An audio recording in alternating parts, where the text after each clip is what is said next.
does anything in her white paper do anything to improve community relations or deal with the now labour shortage within the NHS and the care service, or is it all about trying to please these people who unfortunately sit in front of me? I'm happy to give way. She's most generous with her time, but she will be aware that today over 600 illegal migrants have entered this country. They could get up to all sorts of mischief, commit crimes and maybe even acts of terrorism. So does she agree with me that these young men crossing the Channel should be immediately detained and deported along with the member for Islington? Point of order, Jeremy Corbyn. Thank you, Madam Deputy Speaker. I've given notice to the Speaker's office and to the Honourable Member for Ashfield of this point of order that I'm raising today. And I'm referring to column 95 of Hansard of Monday, the 12th of May. And in an intervention on the Minister in the debate on border security and immigration, the members claimed that more than 600 illegal migrants have entered this country today. They could get up to all sorts of mischief, commit crimes and maybe even acts of terrorism. Does she agree that these young men crossing the Channel should be immediately detained and deported, along with the Right Honourable Member for Islington North? Does she agree with me that this kind of language and innuendo, inaccuracy, is unbecoming of this place, is not fit to be uttered in this building, and that members, when they speak in Parliament, should show respect for each other rather than risk bringing our whole political process into disrepute? I've no problem with debate, but I do think people should not stoop to abuse and fundamental inaccuracies and conjecture as the member for Ashfield did, and I've so informed him already. I am grateful to the Right Honourable Member for giving me notice of his point of order. I understand that he has informed the Honourable Member for Ashfield that he intended to refer to him in the Chamber. The Right Honourable Member has put his point on the record. While I am not persuaded that anything unparliamentary occurred in the debate, I would remind all members that good temper and moderation, in the words of Erskine May, should be the characteristics of parliamentary debate. I would encourage all members to act towards each other with courtesy. A routine sitting in the House of Commons took a heated turn this week after a speech delivered by former Labour leader Jeremy Corbyn was branded stupid and accused of dragging parliamentary discourse into disrepute. The member for Islington North once again found himself at the centre of controversy as senior MPs called out what they described as unbecoming language, innuendo, and fundamental inaccuracies in his remark.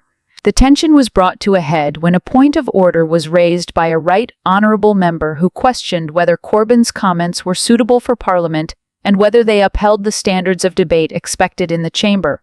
"I have no problem with debate," the MP insisted, "but I do think people should not stoop to abuse and fundamental inaccuracies and conjecture, as the member for Ashfield did, and I've so informed him already."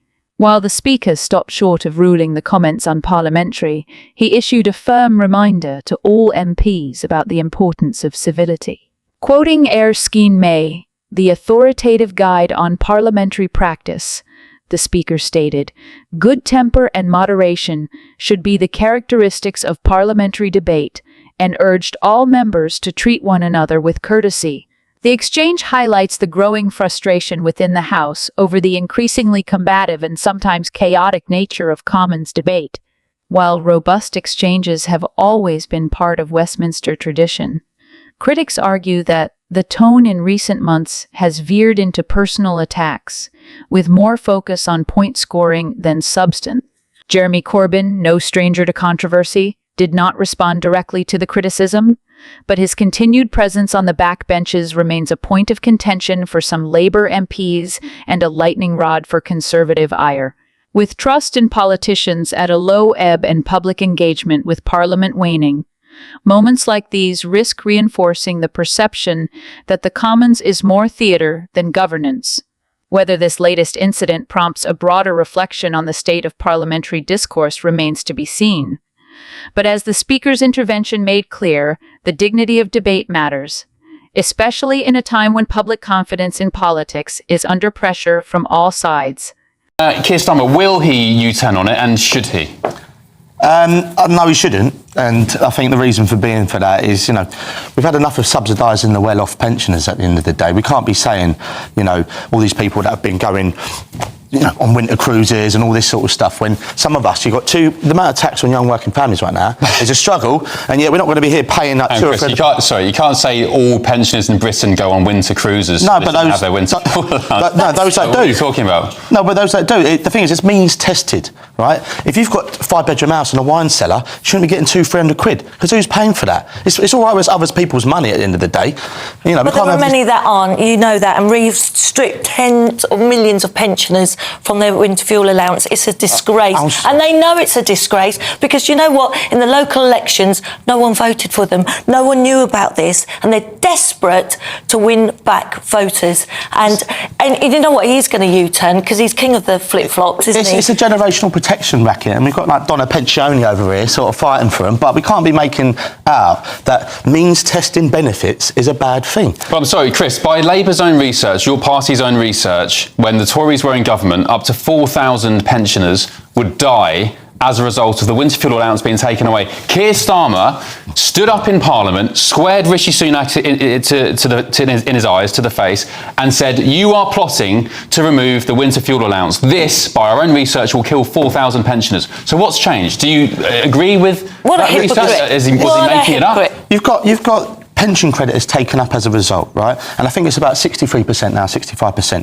If it goes up to 74% of take-up of all the eligible pensioners, we're going to wipe out all those savings. It's £5 billion that it's meant to be by 2030. We've got to make it's at 300 billion is the welfare bill in a minute. Our income tax is 300 billion. Something's got to give. And if you're going to means test the richest ones, that's perfectly fine by me. Your own party, you're facing a Labour rebellion with this. There's so many are against this. Can you not see what it's doing? You're supposed to be the party that cares. He looks like the opposite to me. And you know what he's doing? He's only doing this because he did so badly in those local elections, and he saw how well Reform UK did, and he's thinking, right, what can I do? You know what he needs to do? He needs to sack Rachel Reeves, and he needs to go himself. But before that, call a general election and let's get Nigel Farage in. A fiery political showdown erupted during a televised debate this week as Labour activist Chris Worrall and media personality Lizzie Cundy clashed over the government's decision to scale back the winter fuel allowance.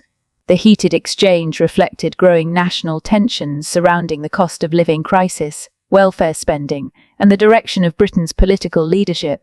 The spark came during a panel discussion where Worrall defended the redistribution of winter fuel payments, arguing that continuing to subsidize wealthier pensioners was unsustainable and unfair.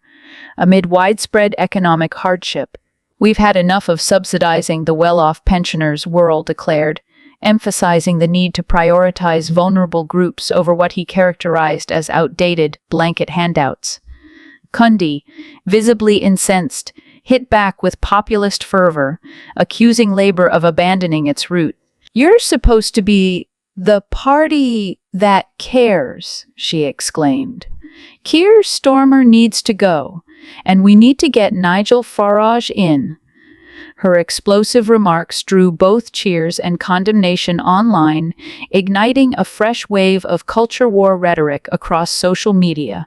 The exchange highlights a deepening divide in British political discourse, one that pits calls for economic pragmatism and targeted welfare against a surging populist narrative that blames the establishment, particularly Starmer's Labour, for betraying ordinary Britons. Worrall's comments tap into long-standing debates about means, testing, and fiscal responsibility, but Cundy's response speaks to a broader emotional undercurrent: distrust in mainstream parties and a hunger for radical change. While Labour leadership has attempted to walk a tightrope on welfare reform, trying to reassure fiscal conservatives while supporting those in need, it now finds itself under pressure from both wings.